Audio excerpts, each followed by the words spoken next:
Hello and welcome to Ask Deb About Business. I'm Rom Gayoso, co-host.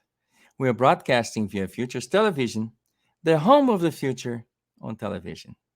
If you're listening to the show via podcast or watching us on TV, you too can be part of the conversation. Just visit our YouTube channel, and that is IMCI Magazine, where we continue to chat about the topic of the day. You can also access this information on our website, and that is www.futurestelevision.com. So don't be shy.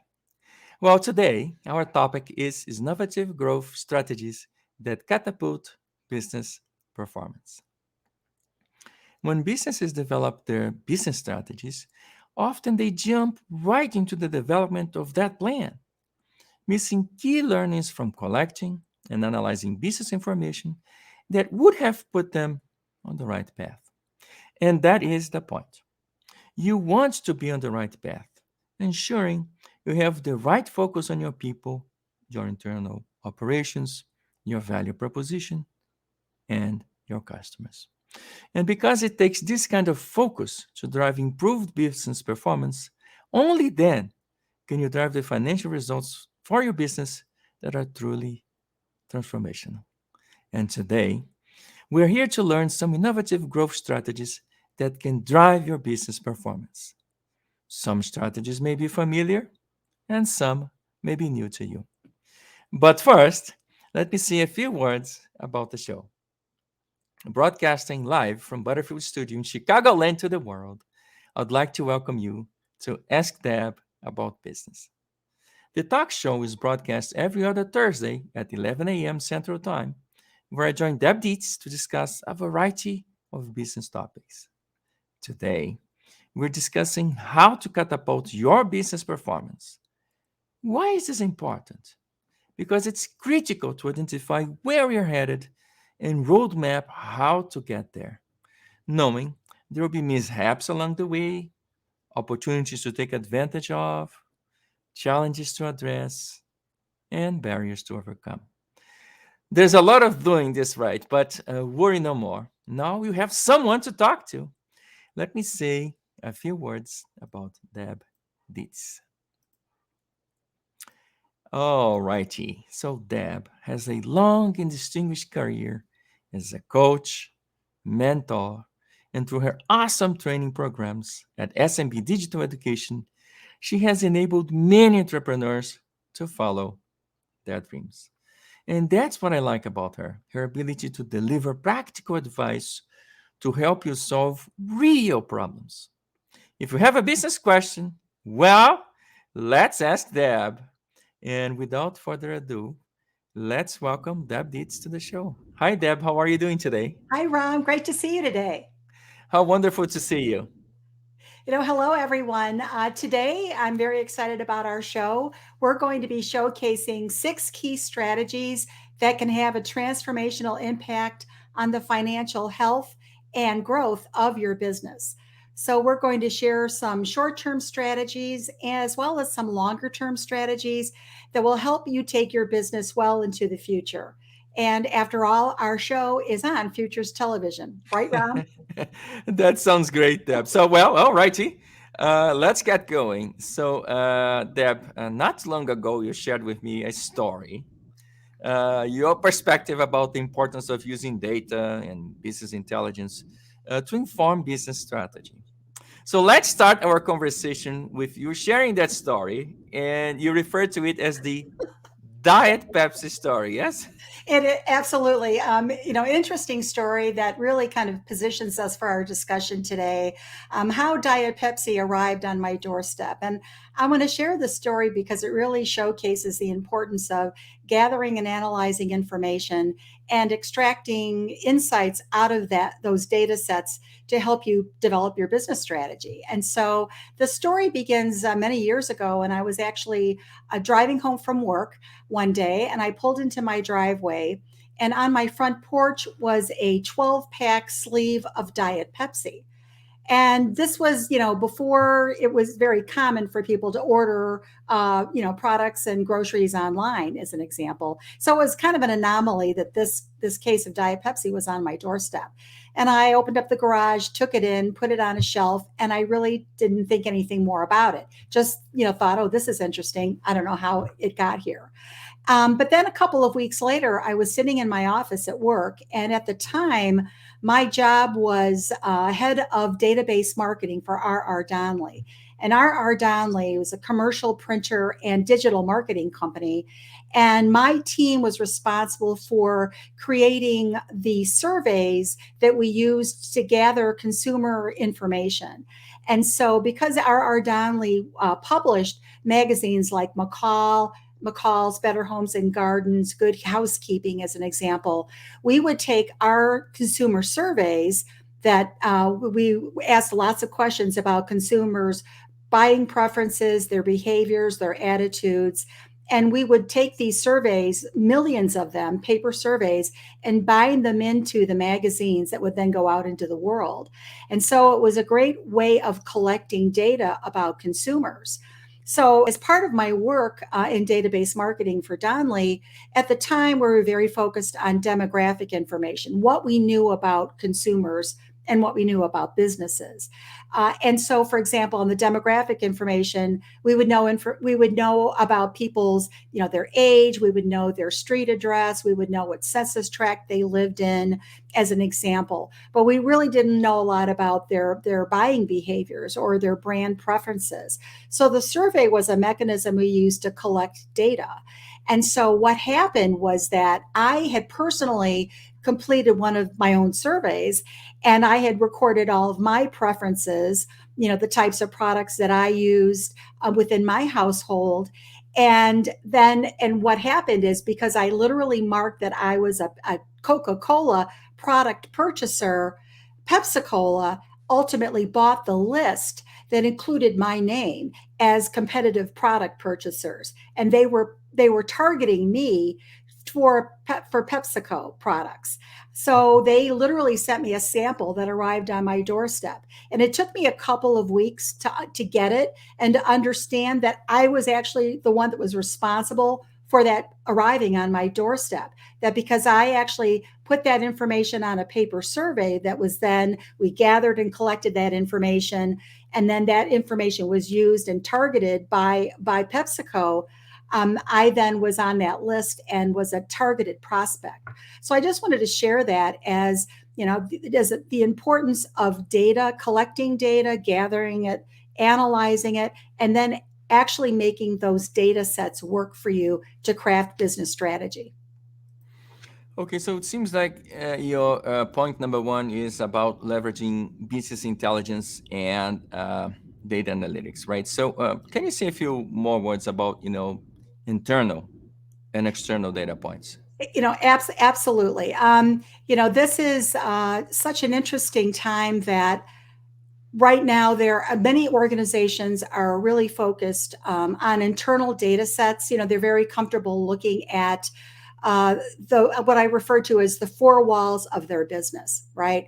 So they're looking at things like their financials, their use of technology, their operations, and and their people, and they're managing their business with that internal lens. And so one of the things that we advocate for is certainly that's critically important. But where there's an opportunity to be able to catapult your performance is by literally looking outside of your four walls and looking externally and gathering information that can help you identify opportunities for growth, but also help you identify opportunities to mitigate risk.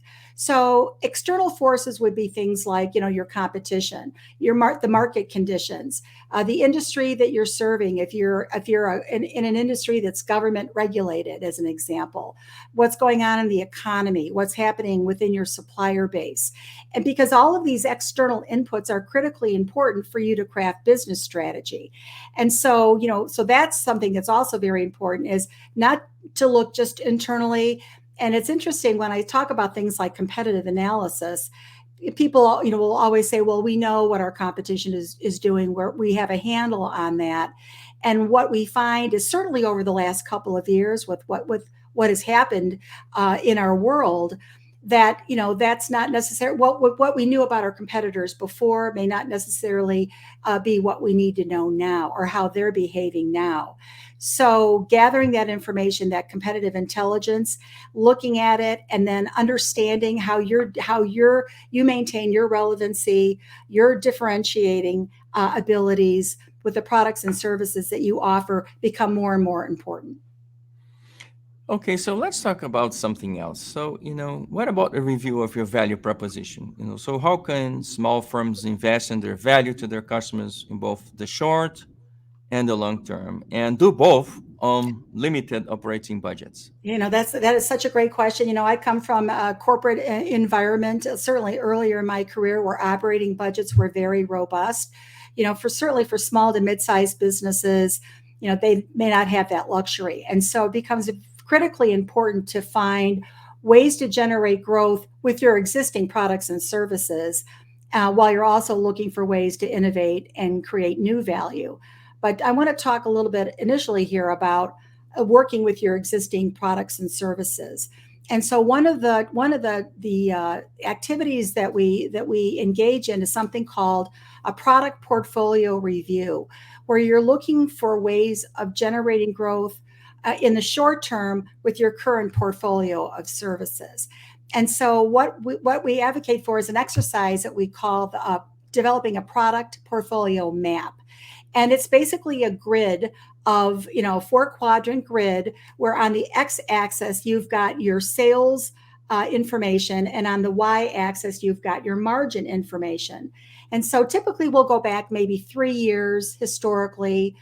We go back now about 5 years because of what's happened in the anomalies in business over the last couple of years. So go back 5 years and plot your products and services on the product map, based upon how your sales are trending and how your margin is trending. With the thinking being that you need to really have an understanding of what your return on investment is for your portfolio. So, for example, if you've got products in the invest and grow quadrant, that would signify that those products in that quadrant are where margin is increasing, but sales is decreasing. And so you want to say, okay, these are our most highly profitable products. Granted, sales are decreasing, and we can certainly address and create a strategy for those products, but your margin is very healthy. So you want to continue to invest and grow in the products that are in that invest and grow quadrant. You also may have products in the maintain quadrant, which basically says you've got high margin and high sales trending over time. And this is your sweet spot. These are products and services that are really generating a positive return on investment. And then conversely, you may have products or services that are in the exit quadrant.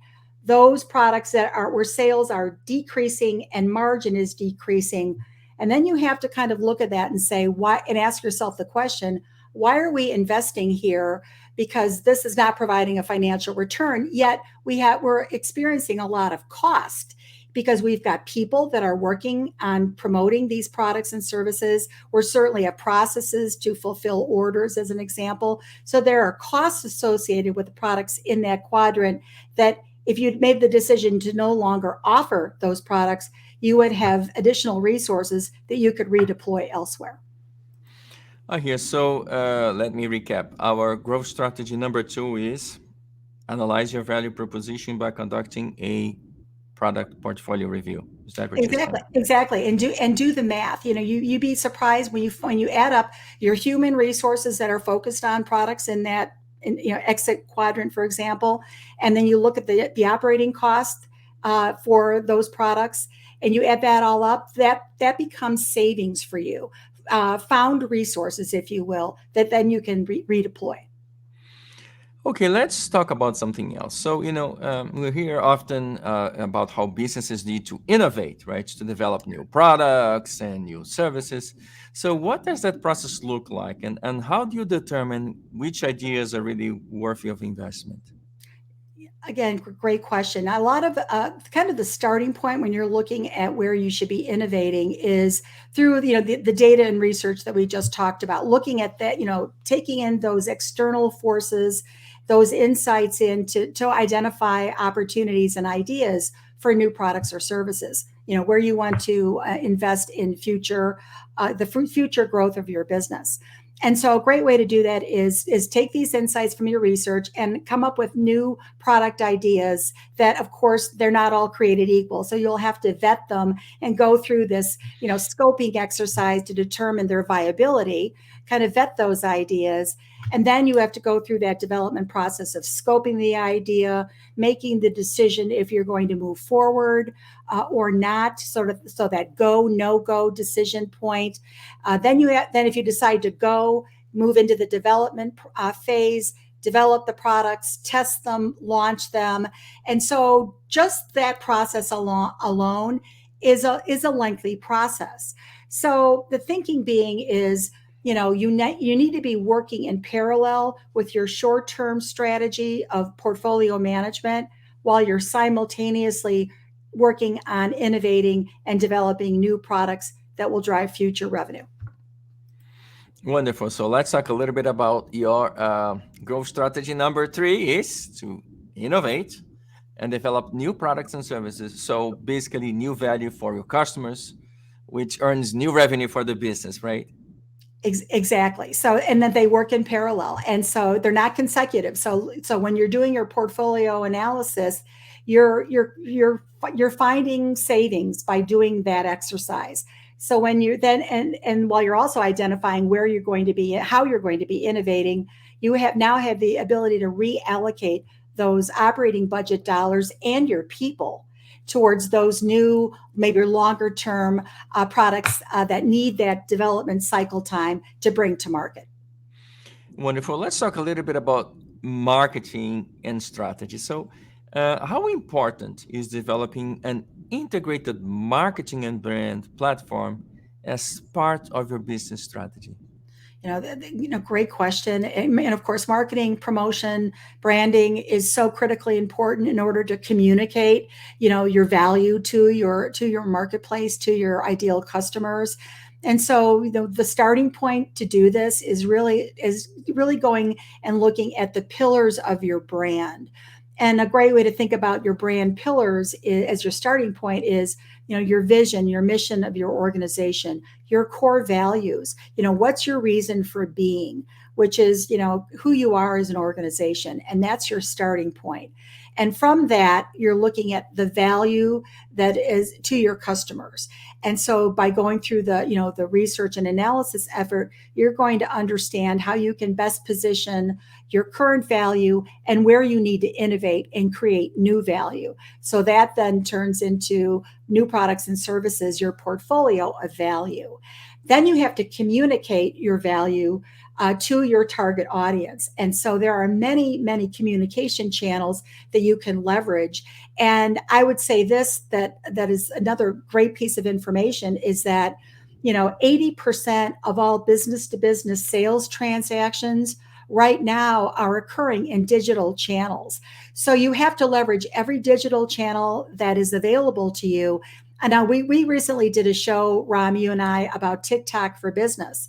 And so that's just one of many, online platforms that you can leverage to communicate your value message to your target audience. Wonderful. So, growth strategy number 4 is integrated marketing and brand platform. Yes. Absolutely. And looking at it, you can look at it from an inside out or an outside in point of view. And sort of the inside out point of view is start with your brand pillars, get clarity on your vision, your mission, your core values, clarity on your value proposition, which you will have by going through the mapping exercise and the new product development process. Identifying all the channels that are available to you, certainly your online channels, but also how, your strategic partners, your alliances, your channel partners, then your messaging, which is important, ultimately reaching your target audience. And then you can kind of flip it the other way and say, start by understanding your target customers and back into what communication channels are relevant, what value is relevant to those specific target audience customers, and then back into what, how to talk about your value. And so there's kind of that two ways of looking at it. And if you think about it, those five uh, pieces of the puzzle, if you do that well, that is your marketing strategy. Okay, let's talk a little bit about audiences because you mentioned audiences in there or customers, and often businesses treat their customers as if they are all the same or homogeneous, Right. but they really are not. How important are these differences in aligning value? Critically important, and that is actually a great exercise to go through, is being able to have a very solid profile of your current customer base, because not all customers are created equal. And so when you're building a business strategy, a growth driven business strategy, you have to have a clear understanding of the different types of customers that you're serving. They are not all alike. They do not always value the same thing. They purchase different products. So you have to be able to lay this out so that you have effective strategies for each class of customer. And so one of the tools that we use to do that is a market segment or a customer segmentation matrix, where we're literally, again, back to kind of our x-axis and y-axis, we're going through an exercise of looking at our different customers, and they will go across a matrix along the x-axis. And along the y-axis are all the data sets or variables that we've now gained by doing research and data and analysis, gathering that business intelligence. So it's a way of pulling the insights out of the data to make those insights and integrate them into and create your strategy. And it's really an interesting process, and it's something that I've done this kind of work for many years. And so what I find is that organizations may ideally do market research, competitive intelligence research, market sizing research as an example, to understand and quantify the opportunities for growth. But there is a disconnect because now all of a sudden you have access to all this data. But how can you make it? How can you work with it? How can you make it manageable? And so a way to do that is by going through and building a segmentation matrix. So you're literally going through the learnings from your research, and you're extracting out those key learnings that could identify, oh, here's an opportunity to innovate. Here's an opportunity to message more effectively. And by doing this type of work, building a matrix like this, you're actually building your SWOT analysis, because you're getting clarity on where you're hitting the mark with your business strategy and where there are gaps. That then lends itself to, here's a better way to position and promote our current products. We're finding we're missing opportunities, or we're missing a competitive advantage in the marketplace because we're not innovating where we should. So building a segmentation matrix like this, I actually refer to it as a research bridge, because it is literally that effort. You are building a bridge between data and strategy. And I came up with this proprietary system to do this, because people can get overwhelmed with data, and you have to be able to cull through it and pick those components of data that are meaningful, that can then inform the creation of your plan. And I guess that's the real challenge. We are all swimming in this ocean of data, so it's very hard to extract exactly what's really meaningful. So, if I understood correctly, what you're saying is growth strategy number 5 is market segmentation. Yes, absolutely. And just remember that, the first step for that is developing your current customer profile. And again, because I do this often with clients, and there's an assumption made that they have a good understanding of their customers, who they are, what they value. And I would just suggest that if you haven't done that kind of profile analysis in a while, this might be a good time to do it again. Okay, so let's talk a little bit about planning. Okay, so I've seen many businesses develop strategic business plans and Those plans collect dust in a file cabinet, and then no one looks at them, or they look at them once in a while, or once when they were created or developed. Is there a better way to plan for your business and measure performance? So, what would you be your advice? You know, I love this, and I'll tell you, I have been guilty of being one of many who have developed business plans that are in binders with beautiful graphics and schematic diagrams and long narratives that sit in file cabinets and collect dust. And I've built them, many of them in my career, but there is a better way. And so one of the solutions that we find that is most meaningful to manage performance is to develop a scorecard and plan for your business from an enterprise perspective. And many organizations, even those that I work with, my clients, will be very focused on the financial components of their business plan. Of course, that makes perfect sense, managing, planning from a financial point of view. But you really need to be planning. I refer to it as a 360-degree view of your business. So you're planning at the financial level, certainly, but you're also planning at the customer level, meaning you need to have clarity about your products, your services, your value portfolio, making sure that you're aligning that value to your customers appropriately so they'll see the economic value of your products, and that will drive sales. So you have to have that perspective.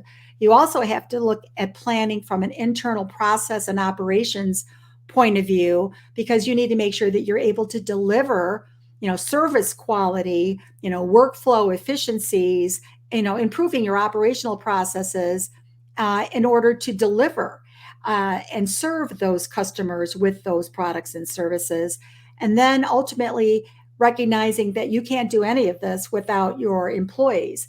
So making sure that you're planning also at the employee level, making sure you've got the right people with the right skill sets and the right talents.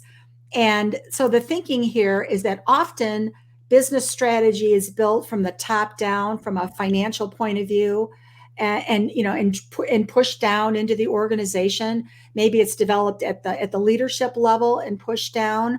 And one of the ways that we find to be more meaningful than that is if you look at it from a bottom up planning point of view, where the thinking being, if you've got those right people doing the right work with the right, skills and talents, the right tools, and that there's accountability driven into their performance. You've got the right internal processes and operations in place, so you're maximizing efficiencies and reducing cost. You've got the right focus on your customers, that those three perspectives will drive the financials of your organization. So it's a way of planning from a bottom up point of view instead of a top down point of view.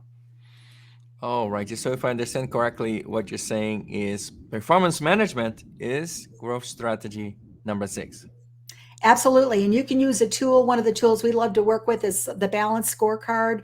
Oh, We yeah. use that template that really lines out, what the key objectives are for each of those four perspectives, what your KPIs need to be, the key initiatives, the key work. And another really valuable way of when you're using a scorecard like this is that you're able, because your employees are critical to the survival of your business and your ability to achieve the results that you're planning for.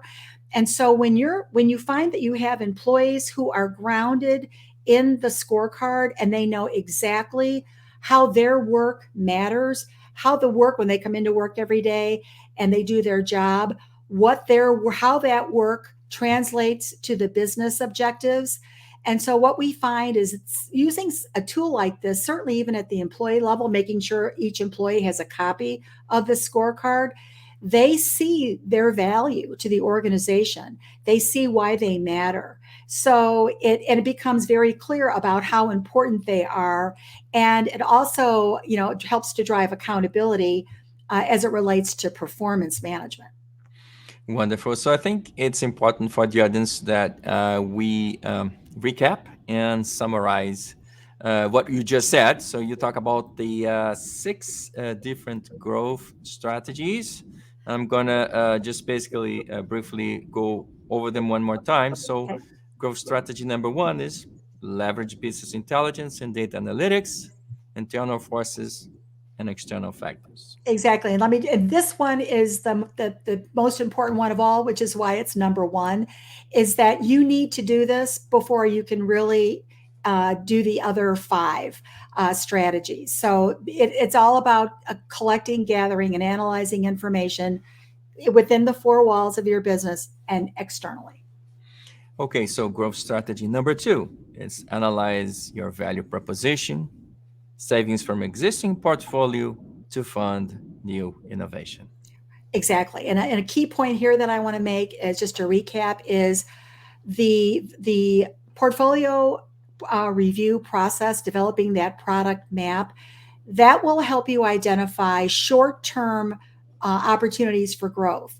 So that's literally helps you identify new markets for your existing portfolio and also helps you take cost out of the process by eliminating those products that are not providing that return that you need. Okay, so growth strategy number three is innovate, innovate, and innovate. So create new products and services. Use a tool like the StageGate new product development methodology for go, no go, and for investment prioritization. Absolutely. There are great ideas out there. The data is going to show you where opportunities lie for your organization. They're not all created equal. So go through the exercise of being able to scope and validate those ideas so that you can prioritize, so you know where you need to be making investments. And you may have a very long list of opportunities to innovate. And of course, you can't do them all necessarily in a short period of time, but pick two or three that you can start with now and make sure that you're thinking of the future and planning for the future while you're focusing on the short term. You have to do both working in parallel. Okay, so growth strategy number four integrated marketing and brand platform, brand pillars, value, communication channels, messaging, and target audience. So a marketing plan on a page, basically. Marketing plan on a page, literally your brand pillars, mission, vision, core values. You know, look about. You've got clarity on your value proposition, what your customers, what they value, what they will pay for. Your communication channels. You have many digital options available to you. Leverage them all. And then also make sure your messaging is on point. You only have a very short period of time. For example, in Ram, you and I talked about this in one of our earlier shows about TikTok. You have a very, very short, time period where you can get your message across. So it's got to be impactful. It's got to be very short and quick and on point. So value messaging is critically important, and making sure that you're targeting the appropriate audience. Okay, so growth strategy number five is market segmentation. Use a tool like the Research Bridge to translate data into strategic insights. And this is probably, there's a lot of work that comes with doing this, but it is incredibly powerful. And it's a way of literally extracting, going through your data sets and saying, okay, here's something that's meaningful, that's addressing either my financial, my customer, my operations, or my people. And if you build your research bridge with those four planning perspectives in mind, it's going to set you up for success. And growth strategy number six, performance management. Use a tool like the Balance Scorecard template. Absolutely. Look at, plan for your business enterprise wide. Look at, plan for your people, plan for your operations, plan for your customers. Those three perspectives will drive your financials. Well, this was such a good list. At a minimum, I hope everyone can take away one new strategy to work on for their business. So, Deb, this has been such a great conversation. Thank you, Ron. And again, number one, it's about number one. It's about gathering, collecting, analyzing information, and translating it into business intelligence. Without doing that, you won't be able to catapult your performance. So number one is absolutely critical, which is why it's number one. I hear that. Okay. So we hope you learned something new today. Tell us by sharing your comments and let us know the location where you're watching the show. We are broadcasting all over the world, so we would love to hear from you. And thank you so very much for Joining us today, I would like to say a few words about our upcoming shows. Alrighty, so on June 2nd at 11 a.m. Central, our guest is Meredith Grandi, discussing her work, how to become a more confident speaker. On June 16th at 11 a.m. Central, our guest is Nicole Martin, discussing her work, building for the future amidst the talent emergency. On June 30th at 11 a.m. Central, our guest is George Sullivan, discussing his work with carbon neutrality and climate change, sustainability, why you and your business should care, and steps you can take. On July 14th at 11 a.m. Central, our guest is Sweden's own Katarina Hansson Carlson, discussing her work, Are We Truly Preparing Our Children for the Future? Well, again, folks, thank you very much for your being here with Deb and me. Remember, if you're watching this show on Futures Television as a podcast or as a recorded event on one of the social media platforms, you too can be part of the conversation. Watch for the links on this video so you can continue the conversation on our YouTube channel, and that is again IMCI Magazine. And I hope to see you again on June 2nd for another episode of Ask Deb About Business with our guest, Meredith Grandi. So I will leave you with our institutional message. Thank you.